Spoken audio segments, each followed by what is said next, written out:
¿Qué tal, amigos? Hoy, 5 de diciembre, se cumplen 49 años desde aquel ya un poco lejano 1976, cuando por primera vez se originó desde tierra holguinera una señal de televisión. Casi 5 décadas después, casi medio siglo más tarde, la fecha, por supuesto, no la podemos dejar pasar por alto. Hoy, desde Confluencia, celebramos la repercusión que ha tenido la televisión en el desarrollo sociocultural holguinero y lo hacemos honrando la vida y la trayectoria de uno de sus realizadores más apasionados. Yo con muchísimo placer y también con mucho orgullo recibo a un hombre completamente emocional, por tanto sé que la conversación de la tarde promete. Las buenas tardes y la bienvenida para Pedro Lorenzo Echavarría Pupo, director de programas de Telecristal. Buenas tardes. Muchísimas gracias, Pedro, por acompañarnos y por hacerlo en una fecha tan especial como la de hoy. Gracias, Eti. Yo sé que el tiempo de televisión no nos va a alcanzar para hacer toda la historia que quisiéramos y yo tengo que decirles, amigos, que es con toda certeza la primera vez que conozco a un director de programas que le guste hablar tanto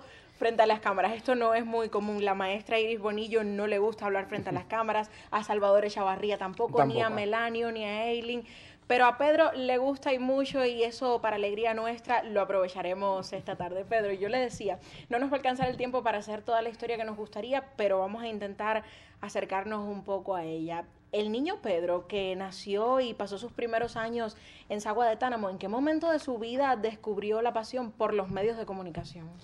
Bueno, desde muy niño, 7 o 8 años, había un hombre al lado de mi casa que tenía como una radiobase. Él era del Partido Comunista, te estoy hablando antes de la Revolución. Antes del 59. Antes del 59, 58, 57, por ahí. Y tenía una radiobase y me ponía a mí a cantar. Y yo cantaba, y el mar, el cielo. Bueno, así, todas esas cosas.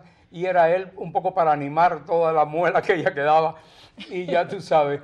Después, en la primaria, pues siempre los viernes habían actos escolares. Y yo siempre cantaba, recitaba, hacía de todo. Ahí siempre participaba en eso. Y eso fue llegando que en la secundaria, cuando había alguna radiobase, yo era el locutor, el animador. Si habían plenos estudiantiles, también lo hacía. Y eso se mantuvo todo el tiempo hasta que llegué en la secundaria, en el preuniversitario, en la universidad. Todo el tiempo estuve haciendo eso. Inclusive cuando me gradué de 5º grado en un colegio privado que había en aquel entonces, el Colegio de La Salle, canté en el Teatro Oriente una canción de Nat King Cole. O sea, desde que nací, yo creo, estoy vinculado al arte de una forma u otra, porque siempre me ha gustado cualquier manifestación artística. La creación estuvo latente en Pedro desde la niñez, eso me queda claro. Sin embargo, Pedro, su elección universitaria, su elección profesional parecía quizás distar un poco de los medios de comunicación específicamente, no así de las artes. Pedro se hace filólogo, una carrera de muchísimo prestigio, mucho más en aquel entonces. ¿Cómo llega la filología y cómo ocurre el tránsito, Pedro, de la filología a la radio, que fue la iniciación? Bueno, la filología a mí siempre yo he leído bien, gracias a Dios. Lo heredé de mi madre, que mi madre desde vivía en el campo, no tenían casi radio, y mi mamá era el radio de la familia. Ella leía los cuentos, leía novelas, leía de todo, poesía, se sabían miles de poesías. Y yo llego con eso de la radio base, la FEU de la Escuela de Periodismo, aunque yo estudiaba letras. Periodismo hace un programa en Radio Mambí, en Santiago de Cuba, que era la emisora municipal de Santiago, un programa de la FEU. Y eran todos alumnos de periodismo haciendo práctica. Pero me escogieron a mí para locutor y empecé siendo locutor, después escribía, hacía las entrevistas, lo hacía prácticamente todo. Y eso me llevó que cuando me gradué, me ubicaran, estaba casado con una muchacha de Camagüey, y me ubicaron en la Dirección Provincial de Radio de Camagüey como asesor literario. Y ya tú sabes, ahí ese bichito se fue incrementando mucho más, y cuando me divorcié ahí en Camagüey, vine para Holguín y vine para la televisión. Así que no he salido nunca más de este ambiente. Su llegada a la televisión, Pedro, ocurre en la que podría considerarse de una u otra manera la época dorada de la pequeña pantalla en Holguín y quizás en varias partes del país donde existían ya a Telecentros. Le pregunto, ¿cuál fue el impacto de llegar de un medio de comunicación a otro con lenguajes tan diferentes, pero que a la vez guardan tanto en común? Chicas, tienen muchas cosas en común. ¿Cierto? La radio y la televisión tienen muchas cosas en común. Y yo me desarrollaba bastante bien, obtuvimos muchos premios en Camagüey. Eso dio lugar a que la directora provincial de Camagüey se convirtiera, Josefa Bracero Torres, se convirtiera en la directora de la radio en Cuba. Pero yo termino allá mi vida en Camagüey, vengo para acá, para Holguín, y vine a buscar trabajo. Primero fui a Radio Angulo. No me gustó mucho el ambiente aquel porque habían desaparecido el grupo dramático y yo venía del grupo dramático de Camagüey. Fue una etapa dolorosa en Radio Angulo, cómo no. Y entonces vine a la televisión. Empecé a pasar un curso aquí de la televisión y hasta que me convertí en asesor literario, tuve varios años y de ahí me hice director de programas de televisión. Esto me llama mucho la atención, Pedro, porque descubrían las características de la historia que me hacía un hombre que, creo yo, estaba destinado a estar frente a las cámaras. Era el muchacho locutor, el niño incluso locutor, cantante, el lector compulsivo. Sin embargo, llega a una especialidad medular como lo es la dirección, pero que además necesita conocimientos del resto de las especialidades para ejercerse a plenitud. Y yo imagino, Pedro, que en aquel entonces, justo como a día de hoy, fuera imprescindible ese vínculo del director con el resto de los especialistas del equipo. Y sé que en aquel entonces tuvieron el privilegio de vivirlo con una dinámica mucho más creativa que me gustaría que ahora usted me ayudara a rememorar. Bueno, aquella etapa era una etapa de locura. ¿Cierto? De verdad. Todo el mundo se entregaba de corazón a la televisión. Aquí nosotros amanecíamos haciendo programas de televisión, haciendo musicales, haciendo seriados, haciendo de todo. En la etapa de los huracanes, cuando venía un huracán aquí, uno abandonaba su casa y venía para acá y se pasaba las madrugadas aquí y te daban pases y averiguando qué hay, qué ocurre. Todo eso era una efervescencia tremenda. Todo el mundo era muy joven, pero esas locuras eran preciosas. Es que era una juventud enfocada, ¿verdad?, en ese ánimo creativo, en saciar esas ganas de crear, ¿verdad? Todo el mundo se entregaba. Y no se hacía por dinero, se ganaba muy poco en realidad. Y nos pasábamos la noche entera grabando un programa con un té de hoja de naranja o de hojas de limón. Porque no había merienda. Nada, porque no había merienda, porque no había nada. Pero nosotros, nadie pensaba en eso. Ni cuánto te van a pagar por este programa, ¿no? A nadie le importaba eso. Uno lo que quería era tener un programa de calidad. Y tan es así que Telecristal se convirtió en el canal que hacía los mejores musicales gracias a Francisco Rosabal Berdecia, ¿no? Nuestro director que nos formó a todos. Y hacía unos musicales, yo era el asesor de Rosabal en eso, Iris también, y nos pasábamos horas dividiendo en frases musicales las canciones para ver todo aquello, para ver qué imagen vamos a poner, porque si te está hablando de flor no hay que poner necesariamente una flor en pantalla, tú tienes que buscar una historia paralela, que es lo que dio lugar a los videoclips, que la música, que la letra dice una cosa, pero la historia que forma el video es otra. Claro. Que tiene que ver o no tiene que ver, pero es una historia diferente. Y era una historia hermosa y no importaba las horas de trabajo. No importaba ni para el camarógrafo, ni para el asistente, para nadie. Todos nos pasábamos aquí horas y horas y horas. Yo recuerdo un musical con Tania Irviti que vinimos aquí y comenzamos a grabar a las 7 de la noche y terminamos a las 7 de la mañana. Y así pasó varias veces. Y de verdad que se trabajaba con un amor, con una entrega, con un deseo. Pero además, después esos musicales se pasaban en toda Cuba.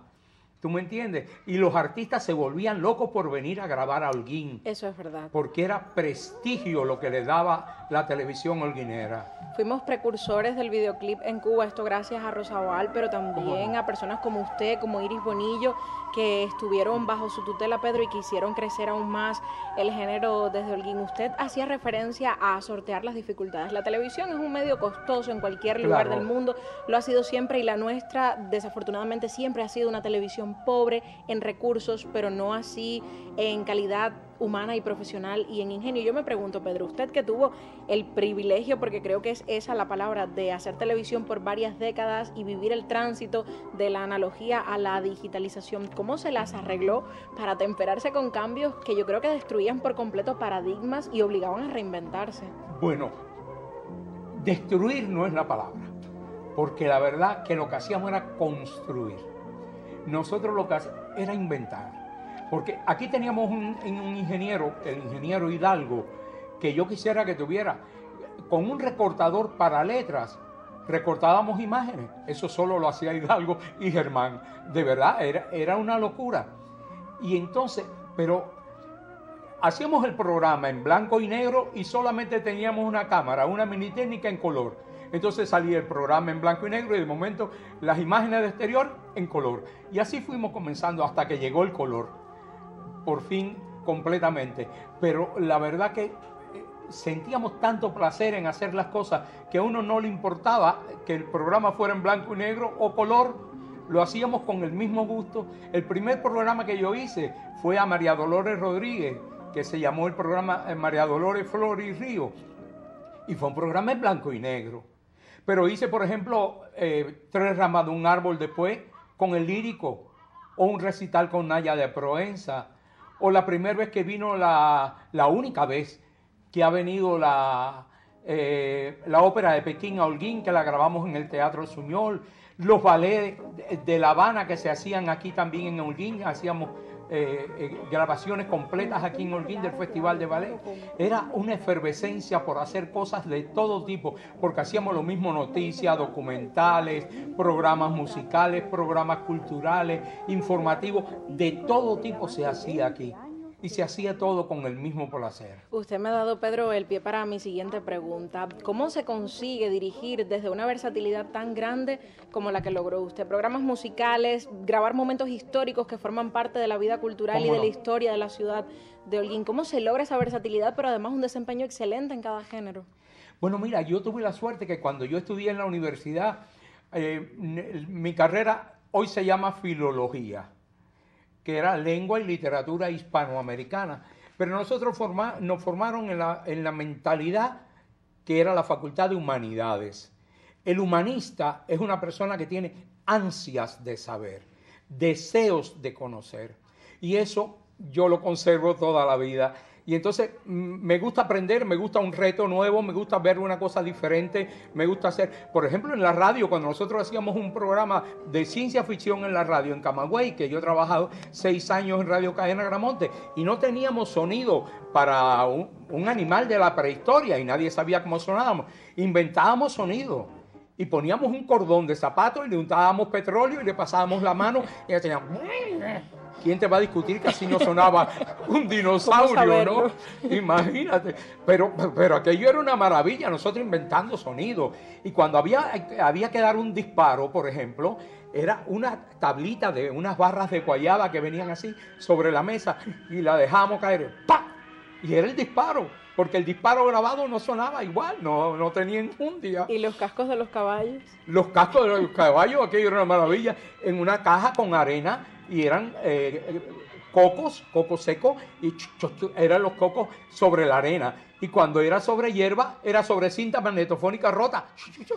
Y la puerta era una puertecita así, pequeñita, y se abría la puerta y la puerta... Una puerta sin engrasar. Una puerta sin engrasar para que chirriara o algo de eso. No, era terrible, era una maravilla. Yo llegué, cuando me dijeron que voy a trabajar en la radio en Camagüey, me pasé mucho tiempo, porque me lo dijeron en octubre y tenía que presentarme en noviembre, me pasé mucho tiempo oyendo programas, oyendo novelas, y yo llego y había una novela que había una rubia preciosa de 18 años, qué sé yo, qué sé cuándo, y una voz dulcísima, y cuando yo llego a trabajar en la radio y veo a aquella muchacha con el pelo rizo, colorado, lleno de pecas, la piel bastante oscura, y todo eso, era una rubia tan distinta pero es la magia que tienen los medios, la magia de la televisión, la magia de la radio, y todo eso se me incorporó y tanto lo disfruté con la radio como con la televisión.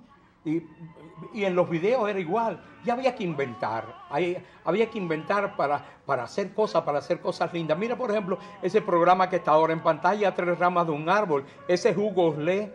Y hay cosas preciosas ahí en ese programa. Hacíamos un musical en una mañana y otro musical en la tarde. Terrible, llenábamos el estudio de Playwood. Mira, se ven los Playwood ahí para que los bailarines no se dañaran los tobillos. Claro, era otra época, era una época donde había más recursos. Yo lo escucho, Pedro, y no puedo evitar pensar en que precisamente la digitalización nos ha robado, al menos esa pasión por lo artesanal, porque es que se hacía completamente artesanal la televisión, lo cual Todo creo que era es que realzaba su papel como arte, ¿verdad? Claro. Y esa mezcla entre el arte y la industria en aquel momento, pues yo creo que se balanceaba mucho más hacia la creación. Pedro, hemos hablado hasta ahora mayoritariamente de los espacios culturales, muchísimos. Sí. Creo que nos queda por mencionar, por ejemplo, Agenda Cultural. Agenda Cultural, que lo hice como 14 años, En Familia lo hice 17 años, Espiral lo hice 18 años, muchos programas Y de todo justo sobre tipo. Espiral quería hablar ahora. Yo hacía referencia hace unos instantes a la versatilidad de Pedro como director para dirigir espacios tan diferentes el uno del otro. Por lo general estamos acostumbrados a la especialización dentro del medio, a que las personas que trabajen con espacios culturales quizás solo hagan este tipo de programas,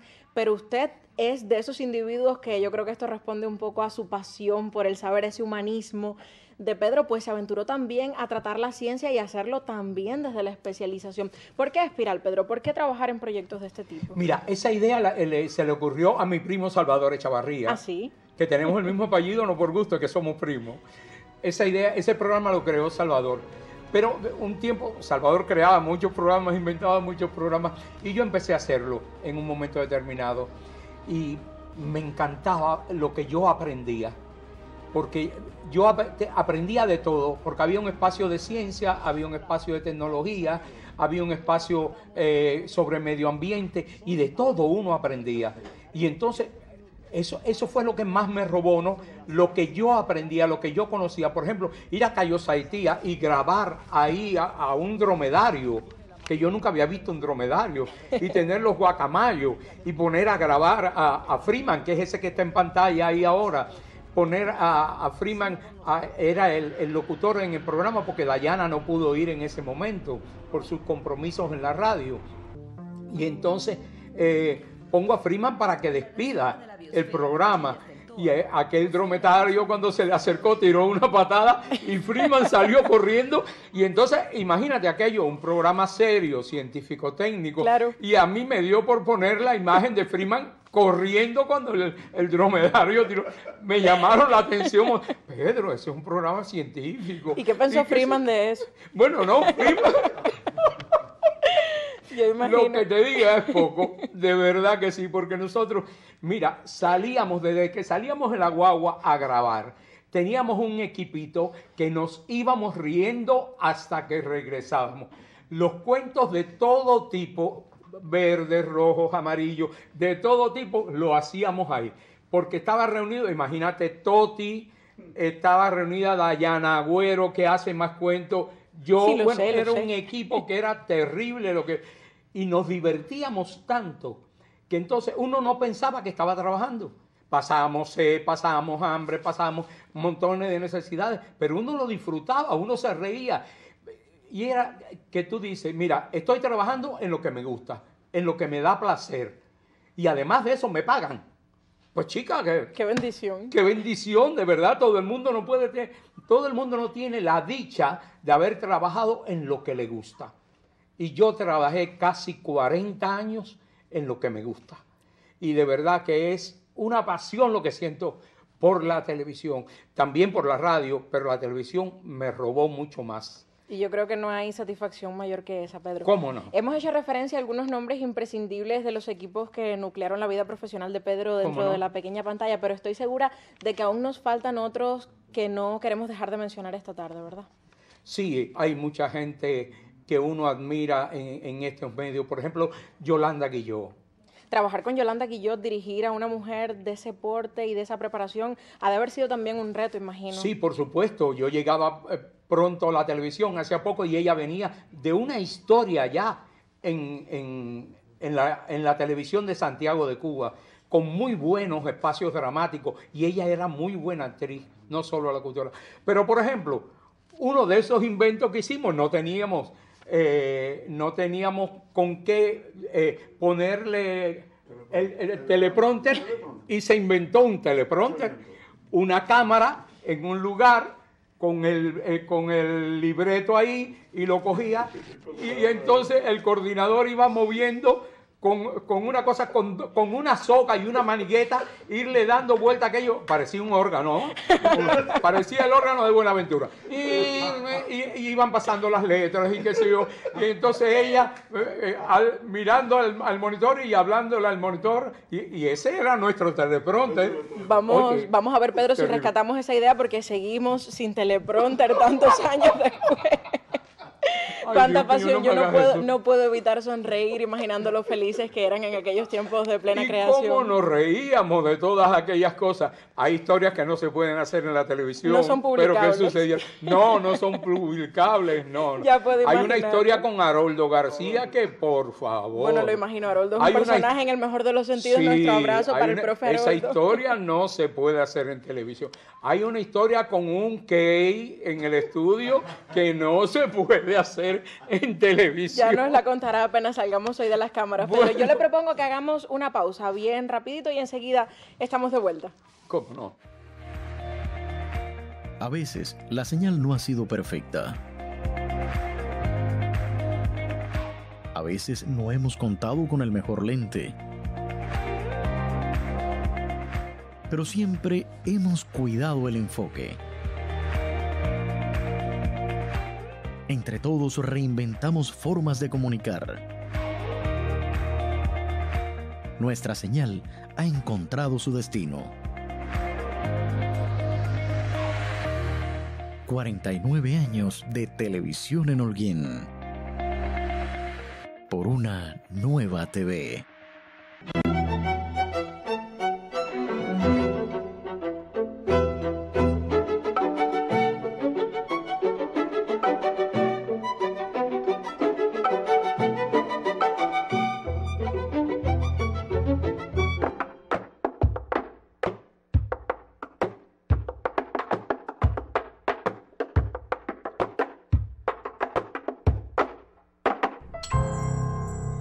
Mis amigos, el aniversario número 49 de la televisión en Holguín lo celebramos en esta entrega de Confluencia, y yo sigo dialogando ahora con quien yo me atrevo a asegurar ya que es mi amigo, el director de programas de televisión, Pedro Echavarría. Pedro, el tiempo a mí no me va a alcanzar para todas las preguntas que me quedan, pero hay al menos un par que sí quiero hacerle. Sabiendo que fue usted un hombre que vivió la adrenalina del trabajo en vivo y también la pasión de las grabaciones pausadas, ¿qué prefería?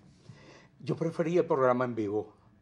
El programa en vivo me ponía a tope, me llenaba de emoción, me cargaba, y era una locura, porque todo el mundo te va hablando por el intercomunicador, te habla el coordinador, te habla el de luces, te habla el de audio, todo el mundo te habla, y tú tienes que responderle a todo el mundo, y a veces no puedes.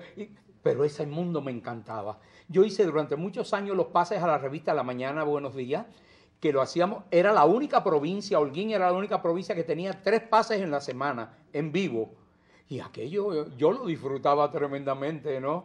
Porque tenías que venir, salir de la casa a las 5 de la mañana y venir para acá, porque el pase había que dar el listo bien temprano en la mañana, antes que comenzara la revista.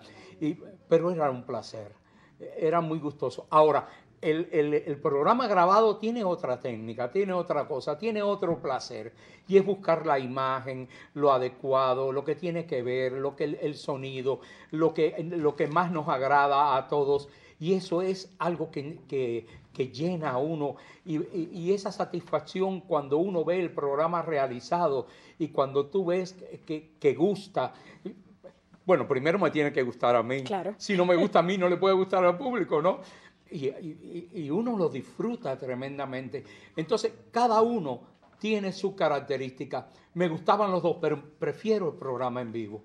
Pero el programa grabado es el que te da el premio, ¿no? Por lo general, porque lleva mucho más talleres, lleva mucho más cosas, lleva más sacrificio, pero lleva una carga bellísima. Mira, eso es en Pinares Mayarí, esas imágenes que estamos viendo ahora. Este grabado Mírame en el switcher, un día de mi cumpleaños. ¿Tú ves? Son cosas preciosas. Ay, mira con Malakoff. Ese es uno de los privilegios, Pedro, de trabajar en el medio audiovisual, la posibilidad de conocer a grandes figuras y de compartir momentos tan cercanos con ellos, ¿verdad? ¿Cómo no? Pedro, aún a riesgo de emocionarnos todos, yo me prometí que no lo dejaría ir hoy del set sin hacerle esta última pregunta. La televisión en Holguín ha cambiado muchísimo, lo sabemos, desde aquel 5 de diciembre del año 1976.